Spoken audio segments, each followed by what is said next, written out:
Well, welcome to my channel, This is Search, bringing you another action figure collector's review on Marvel Legends Spider-Man's Marvel's Chameleon. As you can tell, you get the figure staring at you through the window like a peeping Tom would do. You get a ton of accessories for this figure. You also get a nice illustrated image of this figure, what he's represented by. Over here on the back of the box, you get a little bit of a bio. You get that same illustrated image. You get the other figures from this wave. You got Spider-Man right up there at the top. A bunch of that legal stuff that nobody reads. A little barcode right there. Nothing at the sides, nothing at the top, and nothing at the bottom. So let's get to it and open this bad boy up. Okay, let's take a good look at those accessories. First of all, we'll go ahead and look at the two hands that come on the figure itself. These are your two typical trigger finger hands, which they're really cool. Now, they have the different kind of hinge where they go, I call it side to side, some may call it up and down, but it's got that motion to it. So that's really cool, and I like that. So, like, you know how whenever you're actually shooting a pew-pew, and it goes boom, boom, and it recoils back? I think that's really cool. These need to be like that, and I think that's a good little touch that Hasbro did. I do like all the different tendons that you can see in there, and he does have fingernails, but you can vaguely see them in the kind of lighting or on the camera that I have, which these are really cool hands. I like them a lot. They're good for holding all kinds of different things, not just weapons, as you'll see in just a second. But right here you get the two fisted hands, boom boom, and you need these whenever you're throwing down with a couple of goodies, so that's always an added bonus. You do get that wrinkling in there, the same tendons and the knuckles right there, which is really cool. Moving on, we'll go ahead and look at this gun right here, and you know, it's your typical Marvel Legends style gun, and to me I still think that looks like a shotgun. It's the same exact one that we got whenever we did Agent Venom. It's just a different color, which, I mean, it's okay. You know, you got the silver and the black right there, where Agent Venom, it was just all one solid piece. So, I mean, I like it. You do need it for Chameleon because he does use guns. They just kind of look like Nerf guns, and so does this one. But this one's all that same silver color. It's the same that we had seen before in the last review. So I'm just going to go ahead and move past that. This piece actually came off the figure. It's loose around the neck right here, and I'll go ahead and show you. It just slides right on like that and moves off just like so. And it's got all different kinds of line work in it and sculpted detail, and I think it looks good. It really breaks up the look of the figure, so I'm pleased that we got that.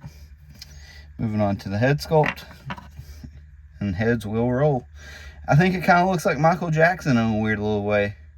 Maybe it's the nose and the eyes, I'm not 100% sure, but all in all, I think it still looks good.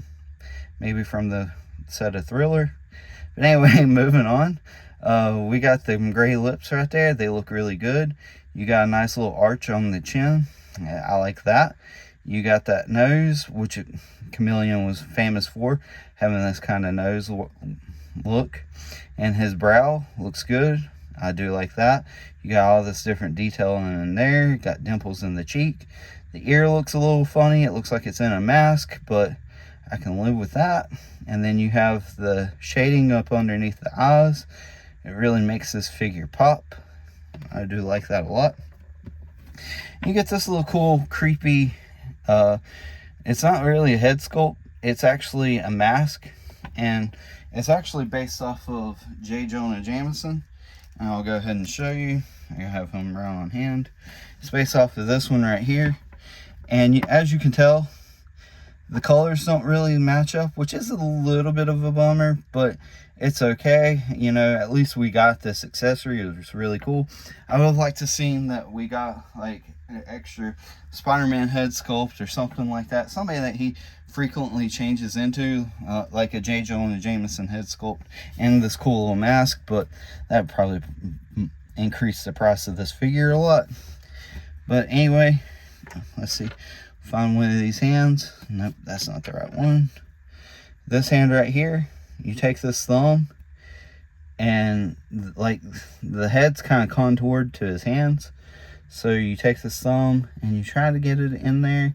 to line up, and it's kind of tricky to do, especially on camera, but we'll go ahead and try to see if we can't get it on camera. I might have to take it off camera to get it in there, but he holds it just fine like that. Now you will have a little bit of paint rubbing if you want to, you know, hold this like that, but I really do think that's cool, and that is really, really creepy. But anyway, moving on. And the gray choice is fine with me, like I said earlier, and it looks like a flat mask, so that's really cool. I wish this would have been a little darker shading in there, but that's a little nitpick. And you can see jawline work.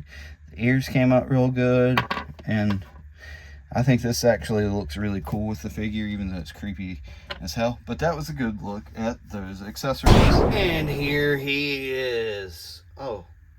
No, wait. Here he is. Huh? Here he is?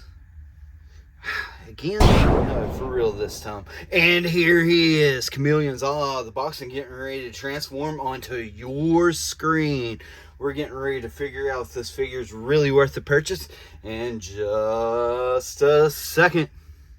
There's a little bit of a background on this character.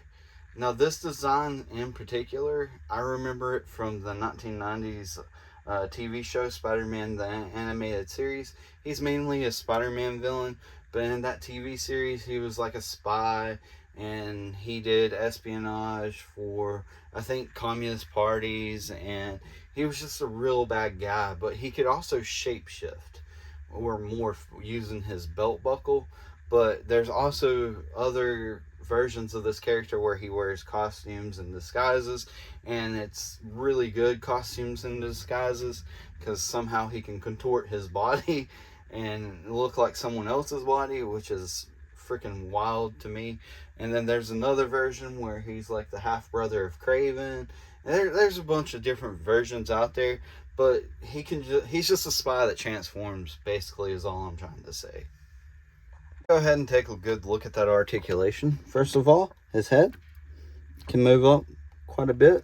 It's not too bad. It's not terrible. He can't really look down too much because this part gets in the way, but without that, you get him looking down quite a bit further than normal. He does have a little bit of that confused dog going on to that side, a little bit going on to that side. He does have the full exorcist. He can throw the perfect pitch, and this is glued to that arm, so that does not get in the way or hinder articulation at all for that arm. He does not have a butterfly joint. His arm can extend out that far.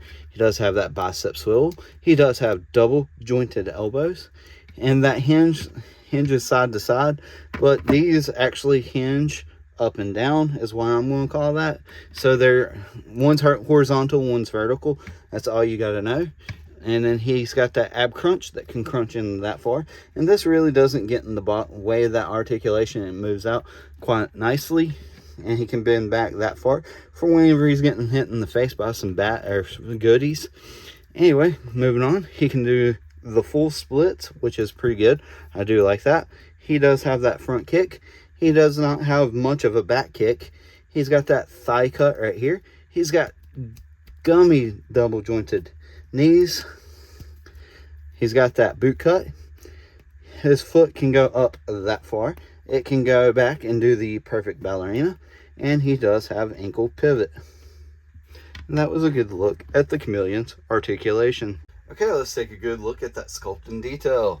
First of all, we already went over his head, so we don't need to go over that again.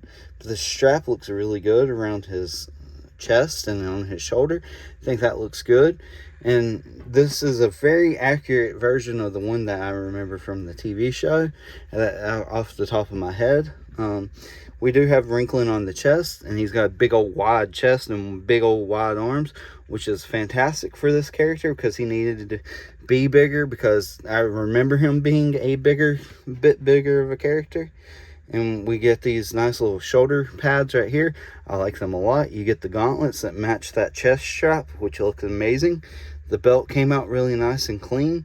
What little bit of paint apps I got on this figure actually turned out really nice, so I do like that a lot. The belt and the gold looks good, and the blue, and then you got that like a little burgundy color that matches the rest of the burgundy on the figure, so it looks good. I do like the muscle work on the legs. You do get the wrinkling on the boots as well. Over here on the back of the figure, everything's all in uniform. You get that belt, you get that straps, and you get the same as the gauntlets. Everything's painted back here. Looks very well. It's simple. It's a great design. You got all the wrinkling back here where it should be, back here on the back as well, and in between the booty cheeks. Oh, and by the way, if you like Chameleon's booty cheeks or his butt, then be sure to give this video a thumbs up, because right there it is. Anyway, that was a good look at his sculpt and detail. Here's how the Chameleon scales up against a couple of figures. Over there on his right, we have the retro carded J. Jonah Jameson. And over there on his left, we have my custom Green Goblin that I made out of a Power Rangers Lightning Collection Lines putty. And here's how he scales up against a couple of figures that I've already reviewed from this wave. Over there on his right, we have Agent Venom. And over there on his left, we have Spider-Man Unlimited. I did a review on both of those. If you want to go check them out, I recommend you do so.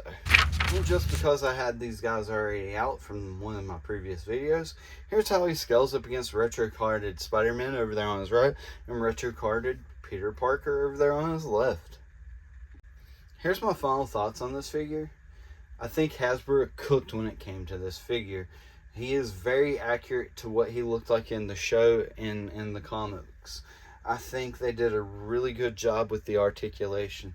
There are a few little minor nitpicks that I could say about this figure, as far as getting a Spider-Man head sculpt, getting a Venom head sculpt, getting a J. Jonah Jameson head sculpt, maybe an Eddie Brock head sculpt for this figure. But, you know, you can't really complain too much with what we got. We got that J. Jonah Jameson mask. I mean, you got his guns, which I wish those guns were more realistic, but that's besides the point. Those are little minor gripes. But let me know what you think of this figure. Let me know what you think of the review in the comments below. And as always, feel the urge to collect with Surge.